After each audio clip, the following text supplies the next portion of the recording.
사랑하는 성도 여러분, 오늘은 에베소서 4장 7절부터 12절 말씀을 가지고 몸을 세우시는 은혜라는 제목으로 함께 은혜를 나누겠습니다.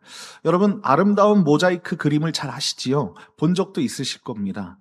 멀리서 바라보면 하나의 웅장한 아름다운 그림이 이렇게 보이지 않습니까? 막 여러 가지 빛깔을 보이면서. 그런데 가까이 다가가 보면 그 그림은 수천 개의 작은 조각들로 이루어져 있다는 것입니다. 어떤 조각은 금빛으로 화려하게 이렇게 빛나고 있고, 어떤 조각은 어둡고 칙칙한 그런 눈에 잘 띄지도 않은 그런 색깔로 이렇게 모양으로 만들어진 그런 모자이크도 있습니다. 그런데 그 눈에 띄지 않는 그 어두운 조각이 마음에 들지 않는다고 그거를 딱 빼버리면 어떻게 되겠습니까? 그 웅장한 그림이 뻥 뚫리고 마는 것이지요. 그렇죠? 예. 화려한 조각도 눈에 띄지 않는 조각도요. 저마다 그 자리에서 자기의 색을 낼 때 비로소 하나의 완성된 걸작이 되는 줄 믿습니다. 사랑하는 성도 여러분, 교회가 바로 이 모자이크와 같다는 것입니다. 지난번 우리는 4장 1절부터 6절까지 말씀을 보면서 한 몸, 한 성령, 한 소망, 한 주, 한 믿음, 한 세례, 한 하나님이라는 7기둥 위에 세워진 교회의 하나됨을 우리가 배웠습니다. 그런데 오늘 7절은요, 그 하나에서 시선을 돌려가지고 이제 각 사람에게로 우리를 이끌어가는 것을 볼 수 있어요. 교회는 똑같은 조각이 모인 곳이 아니지요. 그렇죠? 저와 여러분이 다르잖아요. 각양각색의 사람들이 모인다는 것입니다. 하나님은 우리 각 사람에게 서로 다른 은혜를, 서로 다른 분량대로 나누어 주셨다고 분명히 말씀하고 있다는 것을 볼 수 있어요. 고린도전서 12장 7절 이렇게 말씀하고 있습니다. 자, 우리 다 같이 한번 읽어볼까요? 시작. 각 사람에게 성령을 나타내심은 유익하게 하려 하심이라. 아멘. 그렇습니다. 각 사람에게 성령을 나타내심은요, 유익하게 하려 하심이라라고 말씀하고 있다는 것입니다. 여러분, 이것이 무엇입니까? 하나님이 우리에게 은혜를 주신 그 조각조각들이 우리 드리움교회라는 아름다운 그림을 완성하는데 유익하다는 거예요. 없어서는 안 될 조각들이 우리가 함께 모여 있을 때에 된다는 것입니다. 오늘 말씀을 통해 내게 주신 은혜를 우리가 함께 발견하고 그 은혜로 그리스도의 몸을 세워가는 복된 성도님들 다 되시길 예수님의 이름으로 축원드립니다. 자, 그렇다면 하나님은 그 은혜를 누구에게 어떻게 무엇을 위해 주셨는가라는 것입니다. 오늘 본문은 이렇게 말씀하고 있어요. 첫 번째는 은혜는 각 사람에게 분량대로 주어졌다라고 말씀하고 있다는 것입니다. 여러분 7절 우리 다 같이 한번 읽어볼까요? 시작. 우리 각 사람에게 그리스도의 선물의 분량대로 은혜를 주셨나니라고 말씀하고 있습니다. 여러분 여기 각 사람이라는 말씀에 우리가 밑줄 쫙 할 필요가 있습니다. 은혜는 몇몇 특별한 사람에게 몰아주신 것이 아니라는 거예요. 재능 있는 몇 사람에게만 은혜를 주신 것이 아니라는 것입니다. 우리 각 사람에게, 저와 여러분 각 사람에게 한 분 한 분 다 주신 줄 믿습니다. 아멘이시죠? 여러분, 목사가 되었다고, 장로가 되었다고, 안수집사가 되었다고, 권사가 되었다고, 교회에서 어떤 직분이 주어졌다고 은혜를 주신 것이 아니라는 것 여러분들이 잊지 않으셨으면 좋겠어요. 저와 여러분 우리 모두는요, 예수 그리스도 안에서 하나님의 성도라는 것입니다. 아멘이시죠? 예, 하나님의 백성이라는 거예요. 예, 하나님 그리고 하나님의 백성, 하나님의 백성이 아닌 자들, 그렇다는 건 아니겠습니까? 그런데 그 뒤에 중요한 말씀이 지금 따라오고 있는데요, 그리스도의 선물의 분량대로 주셨다라고 분명히 말씀하고 있습니다. 여러분, 똑같은 크기로 주신 것이 아니라 각각 다른 분량으로 주셨다는 것입니다. 여기서 우리가 놓치지 말아야 할 것이 있는데, 그것은 바로 은혜라는 이 단어라는 것입니다. 여러분, 헬라어로 은혜는 무엇입니까? 카리스 아닙니까? 카리스. 그런데 우리가 흔히 말하는 은사는 카리스마라고 얘기합니다. 여러분, 이 카리스마, 은사는요, 은혜라는 뿌리에서 나온 말이에요. 그렇죠? 은사라는 열매가 맺히는 것 아닙니까? 우리가 은혜를 받았기 때문에 은사라는 열매를 맺는 것입니다. 그런데 여러분, 이것이 무슨 뜻입니까? 내게 있는 은사는 내가 잘나서 얻은 것이 아니라는 말씀이에요. 내가 노력해서 만들어낸 성취가 아니라 값없이 거저받은 은혜의 선물이라는 것을 여러분들이 잊지 마시길 예수님의 이름으로 축원드립니다. 여러분, 우리가 구원받은 것도 은혜이고요, 우리가 은사받은 것도 은혜인데 내가 쟁취한 것은 하나도 없다라는 것을 제가 말씀드리는 거예요. 로마서 12장 6절도 분명히 이렇게 말씀하고 있습니다. 우리 다 같이 한번 읽어볼까요? 시작. 우리에게 주신 은혜대로 받은 은사가 각각 다르니. 예, 그렇습니다. 여러분, 각각 다른 거예요. 사랑하는 성도 여러분, 예수님께서 달란트 비유를 들려주셨지요. 여러분들 다 기억하시죠? 주인이 먼 길을 떠나며 세 종에게 각각 재물을 맡겼어요. 한 사람에게는 5달란트를, 한 사람에게는 2달란트를, 한 사람에게는 1달란트를 주셨습니다.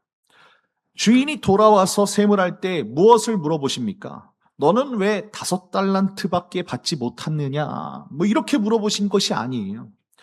네가 받은 것으로 무엇을 남겼느냐라고 물어보신 거예요. 그렇죠? 5달란트 남긴 정도, 또 2달란트 남긴 정도, 똑같이 착하고 충성된 종이라고 칭찬을 받는 것을 볼 수 있습니다. 그렇죠? 문제는 1달란트 받은 종이었어요. 여러분, 그가 책망받은 이유가 무엇입니까? 적게 받아서가 아니죠. 1달란트밖에 못 받았습니다. 이게 문제가 아니었다는 거예요. 받은 그 1달란트를 어디다 묻어 놓습니까? 땅에 묻어 놨기 때문에 그것이 문제가 된 거예요. 사랑하는 성도 여러분, 우리 안에 가장 위험한 생각이 무엇이냐면 나는 받은 것이 없습니다.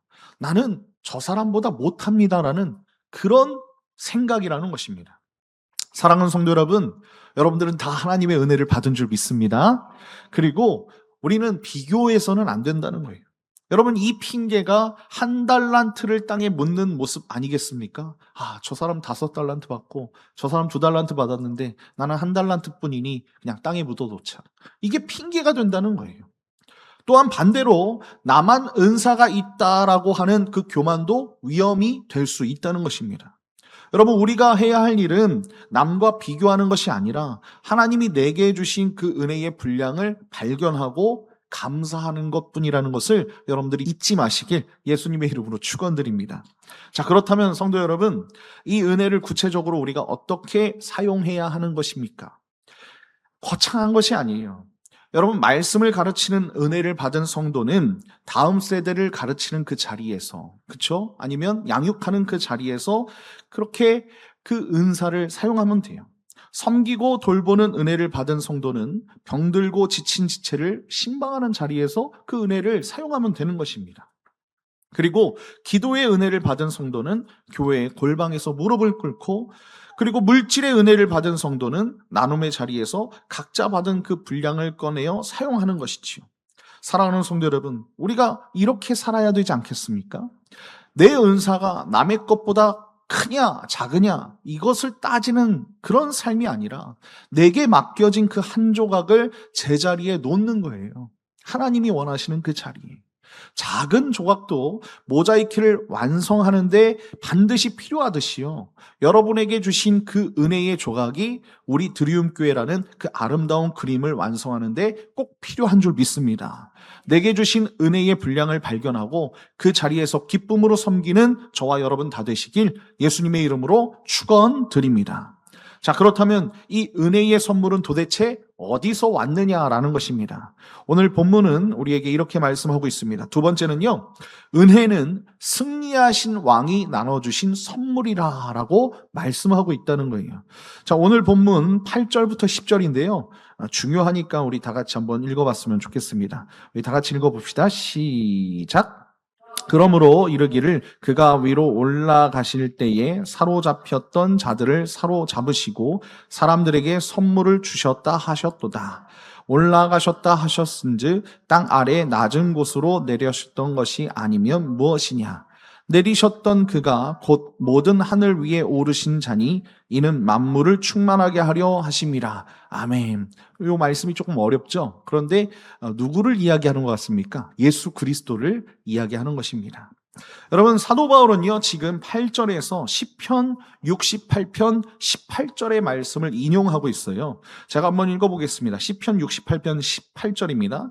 주께서 높은 곳으로 오르시며 사로잡은 자들을 취하시고 선물들을 사람들에게서 받으시며 반역자들로부터 부터도 받으시니 여호와 하나님이 그들과 함께 계시기 때문이로다라고 말씀하고 있어요. 이 본문을 인용한 것입니다. 여러분, 이 장면은 고대에 개선식을 그리는 장면이에요. 68편을 보면 그런 장면들이 꽤나 많이 나오거든요. 옛날 로마에서 전쟁에 나갔던 장군이 승리하고 성으로 돌아올 때 성대한 개선식을 열었던 것 여러분들 기억하실 것입니다. 승리한 장군은 그 전쟁에서 얻은 전리품을 성 안의 백성들에게 아낌없이 나누어 주지요. 그렇죠? 승리의 기쁨을 장군 혼자 누린 것이 아니라요, 온 성의 백성이 그 승리의 열매를 함께 누리게 된 것이지요. 사랑하는 성도 여러분, 바로 그 개선 장군이 우리에게 누구십니까? 승천하신 우리 주 예수 그리스도라는 거예요. 아멘이시죠? 예수님은 어떤 승리를 거두셨습니까?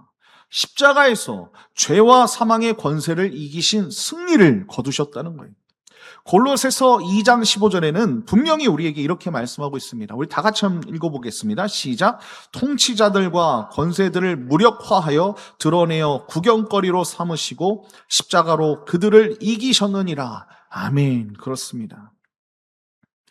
우리 주님은 십자가에서 사망과 마귀의 권세를 이기시고 그 승리의 전리품을 우리 각 사람에게 은사로 나누어 주신 줄 믿습니다. 자, 그런데 9절과 10절을 우리가 놓치지 말아야 할 것인데, 사도 바울은 뭐라고 얘기하냐면 올라가셨다는 말 앞에 먼저 내려오셨다라는 말을, 그 사실을 쓰고 있어요. 땅 아래 낮은 곳으로 내리셨다는 것입니다. 여러분, 이 위대한 왕은 처음부터 높은 보좌에만 계셨던 분이 아니라는 거예요. 가장 낮은 곳, 이 땅의 구유로, 그리고 십자가의 죽음으로 먼저 내려오셨다라고 사도 바울이 기록하고 있다는 것입니다. 여러분, 낮아지심이 먼저였고요, 그 후에 높아지심이 있었다는 거예요. 내려오심이 있었기 때문에 나누어 주실 선물이 우리에게 있는 것 아니겠습니까? 그러므로 내 손에 들린 이 은사의 은혜는요, 결코 값싼 것이 아니라는 것을 여러분들이 잊지 마시길 예수님의 이름으로 축원드립니다. 우리 주님이 하늘 보좌를 버리고 낮은 땅까지 내려오셔서 십자가의 피값으로 사서 나누어 주신 값진 선물이 은혜라는 것입니다. 여러분, 그렇다면 이 값진 선물을 어떻게 우리가 사용해야 되겠습니까? 여러분, 내 자랑을 위해서는 쓸 수 없겠지요. 승리하신 왕의 것으로 우리가 알고 왕의 뜻대로 사용해야 된다는 것입니다. 하나님의 뜻대로. 자, 그렇다면 왕의 뜻대로 사용해야 된다는 이 말이 무슨 뜻입니까? 여러분, 내 은사는요, 내 은혜, 내가 받은 그 은혜는 내 것이 아니라 왕께서 주신 거예요. 어떻게 보면 청지기로서 왕이 나에게 빌려주신 것이지요. 노래하는 은사도, 가르치는 은사도, 섬기는 은사도 내 실력이라고 자랑하는 순간 그것은 왕의 전리품이 아니라 나의 우상이 될 수밖에 없다는 것입니다. 또한 그 은사를 나를 드러내는데 사용하는 것이 아니라 지체를 살리는데, 그렇죠? 영혼을 살리는데 써야 되겠죠. 같은 은사라도 사람을 무너뜨리는 데 쓰면 마귀의 도구가 되는 것이고, 교회를 세우는 데 쓰면 왕의 전리품이 되고 하나님께 영광이 되는 줄 믿습니다. 마지막으로 남과 비교하지 않고 우리는 온전히 하나님 앞에 감사함으로 이 은혜를 사용해야 할 줄 믿습니다. 여러분, 전리품은 왕이 나눠주신 것이지 내가 쟁취한 것이 아니기에 많이 받았다고 교만할 것도, 적게 받았다고 낙심할 것도 전혀 아니라는 거예요. 주님이 피 흘려 사신 그 은혜의 선물을 우리가 귀하게 여기고 감사하게 여기고 왕의 뜻대로 영혼을 살리는 데 사용하는 저와 여러분 복된 하나님의 백성들 되시길 예수님의 이름으로 축원드립니다. 자, 그렇다면 왕께서는 무엇을 위하여 이 선물을 우리에게 주셨는가라는 것입니다. 마지막으로 세 번째는 이것입니다. 모든 은혜는 그리스도의 몸을 세우기 위함이다라는 것입니다. 자, 오늘 본문 11절, 12절 우리 다 같이 한번 읽어보겠습니다. 시작. 그가 어떤 사람은 사도로, 어떤 사람은 선지자로, 어떤 사람은 복음 전하는 자로, 어떤 사람은 목사와 교사로 삼으셨으니 이는 성도를 온전하게 하여 봉사의 일을 하게 하며 그리스도의 몸을 세우려 하심이라. 아멘. 여러분, 우리가 여기서 주의해야 할 것은요, 오늘 지금 읽은 11절과 12절은 약간 계급이 있는 것처럼 보이는데 그렇지 않다는 거예요. 우리가 이 문맥을 잘 파악해야 된다는 것입니다. 특히 7절에서 이어지는 문맥을 살펴야 되는데 7절에서 뭐라고 말씀했습니까? 우리 각 사람에게 그리스도의 선물의 분량대로 은혜를 주셨다라고 말씀하고 있지 않습니까? 그러니까 이 11절의 사도와 선지자, 이제는 사도와 선지자가 나타나진 않죠. 사도와 선지자, 그리고 복음 전하는 자, 목사와 교사도요, 하늘에서 뚝 떨어진 특별한 계급이 절대로 아니라는 것입니다. 승천하신 하나님께서, 그러니까 승천하신 왕께서 각 사람에게 분량대로 나눠주신 그 은혜가 교회를 세우도록 이렇게 여러 직분의 모습으로 나타난 것이죠. 성도 여러분, 우리에게 직분은 있으나 계급은 없는 줄 믿습니다. 목사가 성도보다 높은 자리에 있는 것이 절대로 아니라는 거예요. 우리 주님 안에서는 우리 모두 다 한 형제고요, 자매고요, 한 몸의 지체라는 것을 잊지 않으셨으면 좋겠습니다. 여러분 한번 몸을 생각해 보십시오. 우리 몸에는 눈도 있고 손도 있고 발도 있습니다. 그런데 눈이 손에게 너는 나보다 나자라고 말할 수 있겠습니까? 발이 눈에게 너는 나보다 천혜라고 그렇게 이야기할 필요가 있겠습니까? 없다는 거예요. 주눅들 필요도 없다는 거예요. 머리 되신 분은 오직 누구십니까? 우리 주 예수 그리스도라는 거예요. 그분 한 분이시고요. 나머지 모두는 그 머리 아래에 붙은 동등한 지체라는 것을 여러분들이 잊지 마시길 예수님의 이름으로 축원드립니다. 눈은 보는 일로, 손은 잡는 일로, 발은 걷는 일로 저마다 다른 기능을 할 뿐이지 어느 지체도 다른 지체보다 높거나 낮지 않다는 것을 여러분들이 잊지 않으셨으면 좋겠어요. 한국 교회가 마치 교사와 목사들, 그러니까 대부분 목사죠. 목사들을 계급처럼 느끼고 그렇게 성도님들이 떠받드는데 그렇지 않다는 것입니다. 직분이 이와 같다는 거예요. 목사와 교사라는 직분은 더 높은 지체가 아니라 말씀을 가르치는 기능이라는 것입니다. 기능. 그냥 맡은 거예요. 맡은 거. 그 직분 역시 성도를 섬기라고 주신 은혜의 선물이지 성도 위에 군림하라고 주신 계급장은 절대 아니라는 것을 여러분들이 잊지 않으셨으면 좋겠습니다. 여러분, 그렇다면 왜 이 직분을 주셨습니까? 오늘 12절이 분명히 이렇게 말씀하고 있죠. 이는 성도를 온전하게 하여 봉사의 일을 하게 하며 그리스도의 몸을 세우려 하심이라 라고 말씀하고 있어요. 여러분, 여기서 온전하게 한다는 말은요, 부족한 부분을 채우고 손질하여 제 기능을 하도록 갖춘다는 그런 뜻입니다. 사랑하는 성도 여러분, 참으로 놀라운 것은요, 직분을 받은 그 사람도 섬기는 가운데서 어떻게 되는 거예요? 온전해지지 않습니까? 그렇죠? 목사인 저도 목사로서 섬기면서, 직분을 섬기면서 애쓰고 힘쓰는 거예요. 그 온전해지려고 노력하는 거죠. 여러분들도 마찬가지 아닙니까? 여러분들도 직분을 맡고 있을 때 내가 어떻게 하면 교회를 잘 섬기고 주님의 몸된 교회를 세워갈까라는 그런 열심으로 우리가 살아갈 때, 그쵸? 그러면서 우리가 온전해지는 거지 처음부터 온전한 사람이 어디 있습니까? 가르치는 자는 가르치면서 온전해지는 거고요. 섬기는 자는 섬기면서 온전해지는 거예요. 아, 이게 내 게 아니구나. 하나님이 하시는 일이구나. 누구는 온전하게 해주는 위치에 있는 것이 아니라는 것입니다. 누구는 온전하게 되는 위치에 있는 것이 아니라는 거예요. 따로 나눠져 있는 것이 아니라 좀 연약한 성도가 있을 수는 있어도 그 사람도 결국 온전해지기 위해서 하나님 앞에서 성도로서 부름을 받았다는 것 여러분들이 잊지 않으셨으면 좋겠습니다. 우리 모두가 서로를 세우고 그 섬김 가운데 함께 어떻게 되는 거예요? 온전해지는 것입니다. 여러분, 이것은 제가 말씀드리는 것이 아니라 베드로전서 4장 10절에 분명히 이렇게 말씀하고 있어요. 우리 다 같이 한번 읽어볼까요? 시작. 각각 은사를 받은 대로 하나님의 여러 가지 은혜를 맡은 선한 청지기 같이 서로 봉사하라. 예, 서로 봉사하는 것입니다. 서로 세워가는 거예요. 우리 개혁교회는 무엇입니까? 만인 제사장 아닙니까? 우리는 다 왕 같은 족속이고 다 만인 제사장이라는 것입니다. 서로 봉사하는 거예요. 한쪽이 일방적으로 베풀고 한쪽이 받기만 하는 것이 아니라 서로 눈과 손발이 되어서 서로를 섬기듯이 봉사하는 것입니다. 그 봉사함으로 말미암아 우리가 온전해지는 것이지요. 자, 그렇다면 이 서로 봉사함이 우리 드리움 교회 안에서 실제로 어떻게 나타나겠습니까? 한 지체가 홀로 자라는 것으로 결코 몸이 세워지지 않는다는 것입니다. 여러분, 우리 몸을 잘 생각해 보십시오.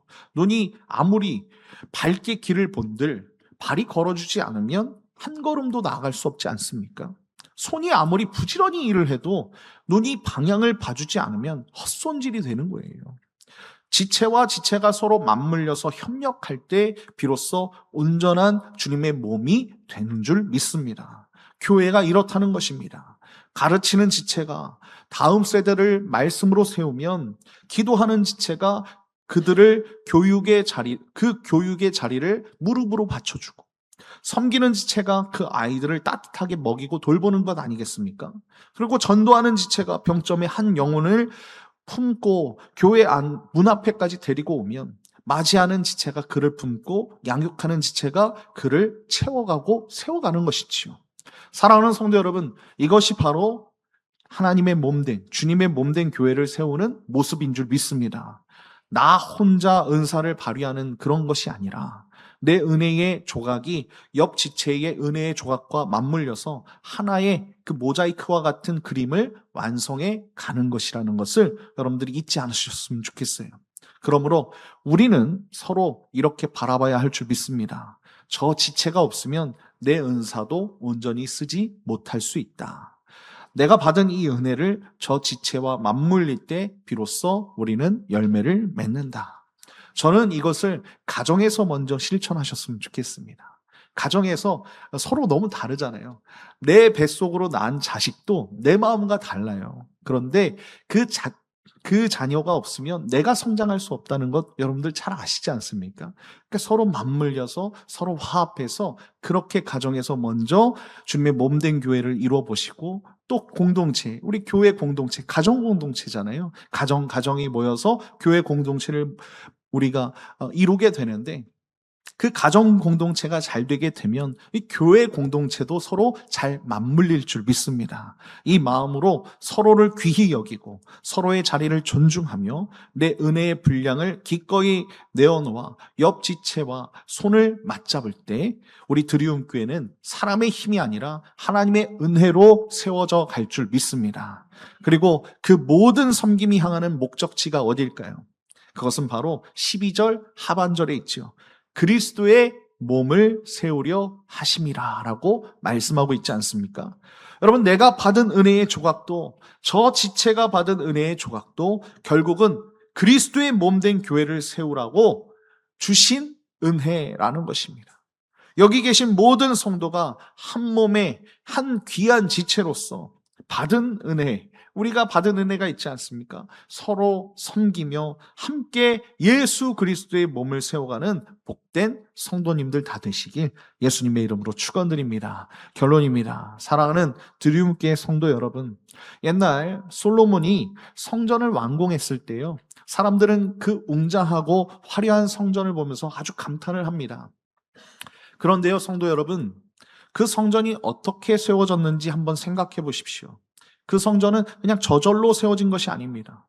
돌 하나하나를 정성껏 다듬은 이름 없는 석수의 손, 그리고 무거운 백향목을 어깨에 지고 날렀던 일꾼의 땀, 못 하나를 정확한 자리에 박은 손길들이 모여서 그 위대한 성전이 세워진 것이죠. 역사는 이 솔로몬 성전이라고 그 이름만 기억하지만 하나님은 어떠실까요?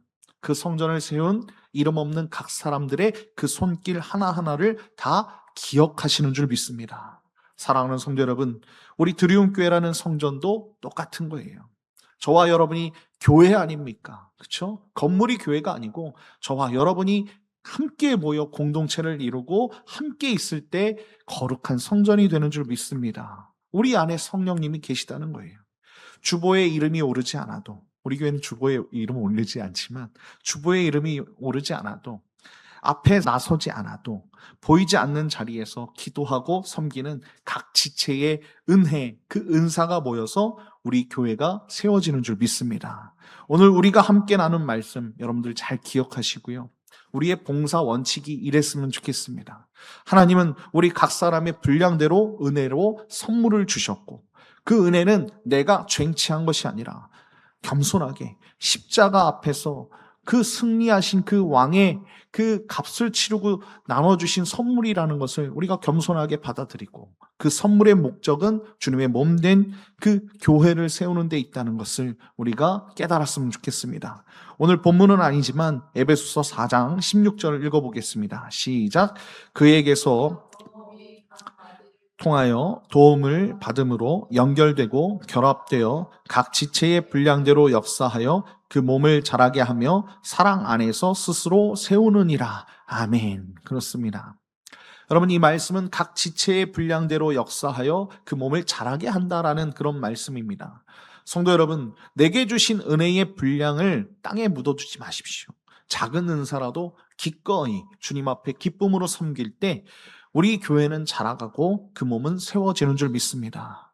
그리고 아름답게 세워진 몸을 통해 우리 다음 세대인 우리 청년들과 오병이어 주일학교 자녀들이 믿음의 거목으로 세워질 줄 믿습니다. 또 이 병점에 잃어버린 영혼들이 있지 않습니까? 각 지체의 섬김으로 세워진 우리 교회의 아름다움을 보고 주님의 품으로 돌아오는 역사가 일어날 줄 믿습니다. 내게 주신 은혜의 분량으로 그리스도의 몸을 세우며 하나님 앞에 기억되는 아름다운 손길들 다 되시길 예수님의 이름으로 축원드립니다.